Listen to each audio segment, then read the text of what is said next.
Aloha e kako. My name is Robert Young, and I'm the lead curriculum developer at Neʻepapa Hana 2.0. Neʻepapa Hana, or NKH, is a project within the STEM D2 Research and Development Group at the Center on Disability Studies. Our project directors are Dr. Kabe Apari and Dr. Kiriko Takahashi. Today, we'll be talking about designing social and culturally responsive problem-based learning activities for middle school mathematics.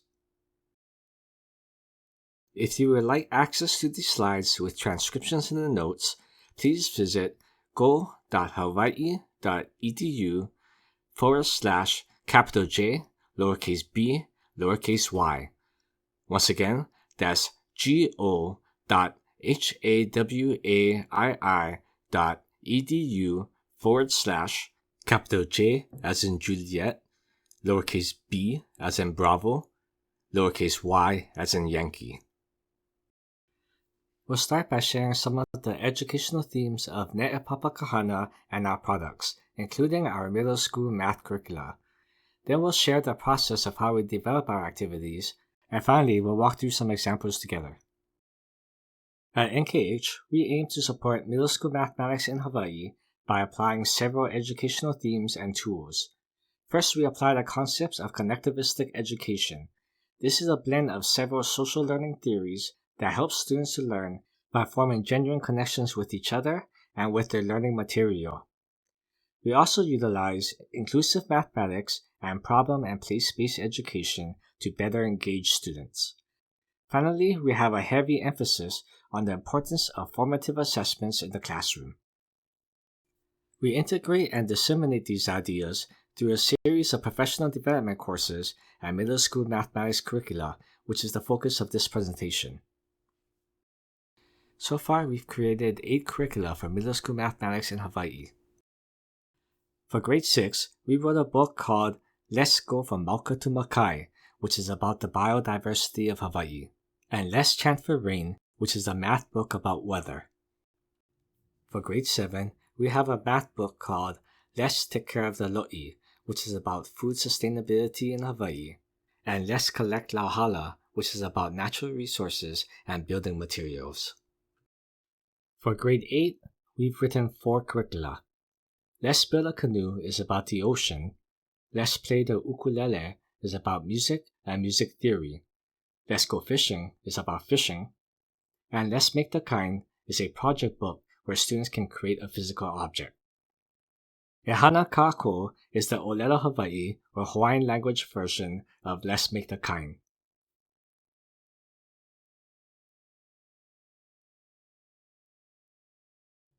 The curricula that we've developed are basically a collection of math stories about Hawaii.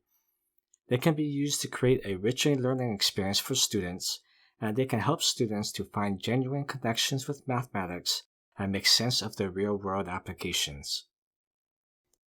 However, to reap these benefits, we first have to overcome a major challenge. That is that the development of high-quality, social-culturally responsive curricula can be time-consuming, difficult, or downright intimidating. This is especially true when we have to adhere to strict content standards. Hopefully, the following guidelines can help make this easier. So let's go over the steps that we take to develop the NKH curricula. The first step is to define the math learning goals. For a lot of American schools, this will come from the Common Core state standards, which are organized by grade level and further organized by themes such as the number system, probability, and geometry. If your school has a standardized textbook or curricula, it may be helpful to look through the structure of the table of contents or choose some existing word problems that you like and dissect your learning goals. If you have the flexibility to choose your own curriculum, it can be helpful to consider free online resources. Khan Academy and the Mathematics Assessment Project are great options that clearly outline their learning goals. As mentioned, we also have NKH curricula if you're interested. When you have decided on your learning goals, please summarize them before proceeding to the next step.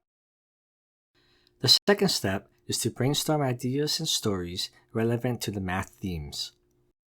Consider the defining characteristic of the math learning goals. For example, in middle school, an important math concept is a linear relationship. The defining characteristic of a linear relationship is a constant rate of change. So we should think of things that change at a steady rate. Someone paddling a canoe at a steady pace might show a linear relationship. A rain gauge filling up in a steady storm might also show a linear relationship. If you're struggling to find personal stories that match the mathematics, we encourage you to find inspiration from the people and the places around you. Many of our activities are inspired by stories from our kupuna or ancestors. History and cultural teachers, university faculty, and even conversations with students have been really helpful. We've even gotten ideas through volunteer and community events and through the local news. YouTube videos and podcasts have also inspired activities in the past.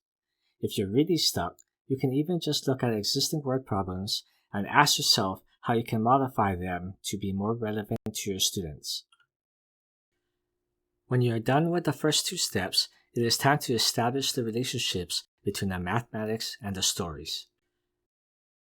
This can be done by considering some of the following questions. What math concepts can be applied to the story? What ideas in the story can be represented numerically, algebraically, and graphically or visually?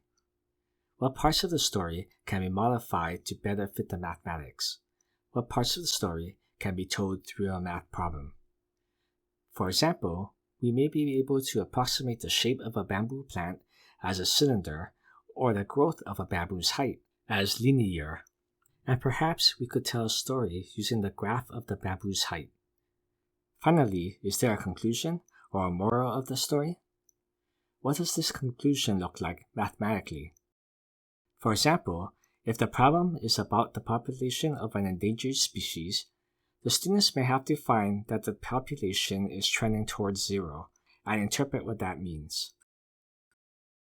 Once the math and the story is linked, it is time to refine the questions and prompts to address the math learning goals. We usually start by going down the list of standards or math learning goals and combining the ones that are most closely related. Then we'll ask some questions about the story that address those standards. We'll sometimes ask about them directly, but whenever possible, we recommend addressing the standards indirectly.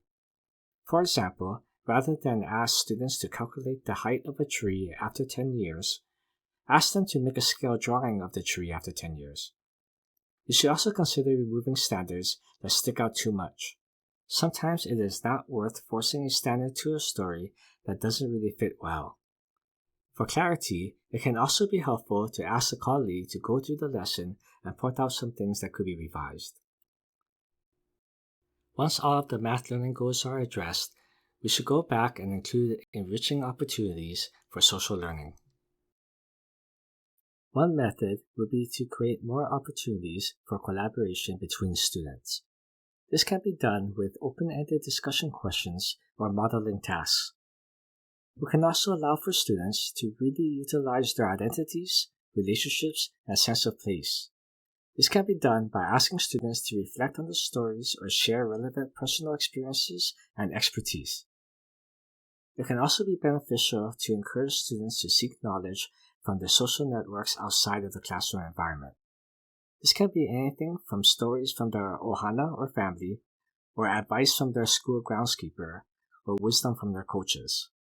Another example is if you have a math activity about biodiversity. Then students can reach out to park rangers for data about the health of a nearby reserve, or they can collect and share photos of invasive plants and animals. Before distributing the activity, we need to review, edit, and finalize it. Most importantly, we need to check the math calculations and models. The math should be realistic, unless it is intentionally unrealistic. For example, I once had to rewrite an activity about an endangered butterfly because the model I used showed that its caterpillar would grow to 4 feet long, which is a bit absurd. We also should be careful not to lose the benefits of socio-culturally responsive, problem-based learning by writing math prompts that are not motivated by the stories. For example, we can't just say that there are 3 dogs and 2 cats and ask the students to multiply 3 by 2, because there's no real motivation for that. We also need the social learning prompts to be motivated by the mathematics and the story so that it is able to contribute to the learning experience rather than distract. For better accessibility, it would be good to simplify wordy explanations. It would also be good to represent information in different ways. Sometimes you'll find that a complicated description can be replaced with a very simple diagram. It would also be beneficial to allow students to show their understanding in different ways. For example, by drawing a picture that illustrates a mathematical prediction. Once again, here are all the steps that we use. First, we decide on our math learning goals and our relevant stories. Next, we clarify their relationship. Then we include the math and social learning prompts. And finally, we take some time to polish the material. Let's go through an example of an actual activity that we've designed. In this example, we'll be designing an activity for 7th grade mathematics. We've chosen the Common Core state standards of 7NS1 and 7NS3. That is the first and the third standard for the number system, that's the NS, for 7th graders. We're not going to go over all the details of these standards, but basically they involve adding and subtracting rational numbers on the number line and understanding the concept of zero. From here, we can brainstorm some stories where we can represent something by zero and then move away from it in one direction and again in the opposite direction. For example, we can talk about temperature, 0 degrees, and sub-zero conditions. But we don't often experience those conditions in Hawaii, so perhaps we can come up with a better idea. We could make a map with 0 representing a town such as Waianae on the west coast of Oahu.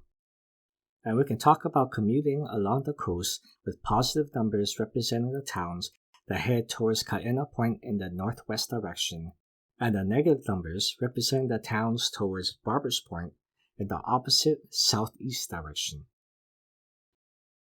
Another idea is to use 0 to represent sea level and positive and negative numbers to represent plants and animals above and below sea level in an intertidal zone.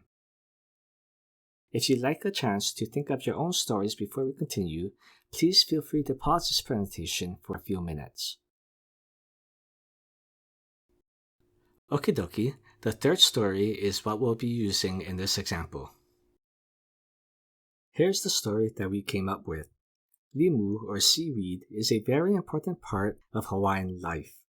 It is often used for food, decoration, and important ceremonies. Kohu, ele ele, and lipoa are some of the most delicious types of limu to eat. Limu hulu hulu vaina was Queen Liliʻuokalani's favorite limu. She loved it so much that she had it brought in from Maui to plant in Oahu. Here is a figure of a boy eating a poke bowl, which is a local meal with rice, raw tuna, and occasionally limu. The caption for the image says, "Poke bowls are more delicious with limu." In this activity, we will carefully climb up and down a rock wall to collect some limu. And here is an image of a rock wall that is partially submerged in the sea. There is a number line showing that 0 represents the sea level, the positive numbers represent the positions of the rock wall above sea level, and the negative numbers represent the positions below sea level.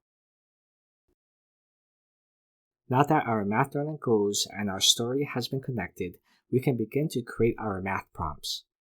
In our activity, we did this by giving directions to find the limu on the rock wall.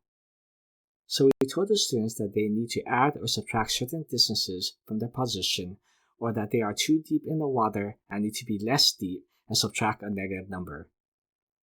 This helps students to visualize why subtracting a negative number can be rewritten as adding a positive number. In other words, becoming less negative is the same as becoming more positive. Among other questions, we also asked the students to plot the positions of all the limu onto a number line. With the math prompts complete, we move on to asking a few social learning prompts. For this activity, we ask students to share a time where they've eaten something they found outside. And that's pretty much how we made this activity. I want to make a final note about the beginning steps of designing math activities. In most cases, we start by choosing math goals and then looking for stories that fit the mathematics. This is because most math classrooms have a lot of pressure to meet a set of math learning goals and standards. However, it is totally okay to start with the story instead and discover the mathematics within it. Let's conclude this presentation by trying this together. Let's consider this YouTube video called Brad Restores Oyster Reefs. Here's a screenshot of Brad, the host of the video series, packing a bag with oyster shells. In this video, Brad travels to New York City to participate in the Billion Oyster Project. He learns about how the New York harbor used to be home to massive oyster reefs, which were quickly destroyed by colonists. The Billion Oyster Project is an initiative to restore these reefs, which in turn will dramatically revitalize the ecosystem in the harbor. A single adult oyster can filter 50 gallons of water each day, and 1 billion oysters can clean large sections of the harbor once every 3 days. Currently, about 47 million oysters have been restored. Please take some time to think about the following questions. What kind of mathematics might be present in the story? What are some ways that you can use ideas from this story to connect with your students? How else could you use this story in your classroom? Please think of how this applies to your classroom, even if you're teaching history, science, or other non-math subjects. If you would like to check out the video on your own, please visit the link on the screen or go to YouTube and search for Brad Restores Oyster Reefs. If you would like to learn more about the Billion Oyster Project, please visit billionoysterproject.org. Okie dokie, so hopefully you were able to come up with a few ideas of your own, but here are some to get you started. With this story, we might be able to create an activity where the students make projections of how much longer it will take for the Billion Oyster Project to reach its goals. If you and your students live near a polluted body of water, perhaps this story can be used to start a discussion about whether oysters could be part of a solution. Finally, if you are teaching history or ecology, you can use this story to learn about the environmental impacts of human activity.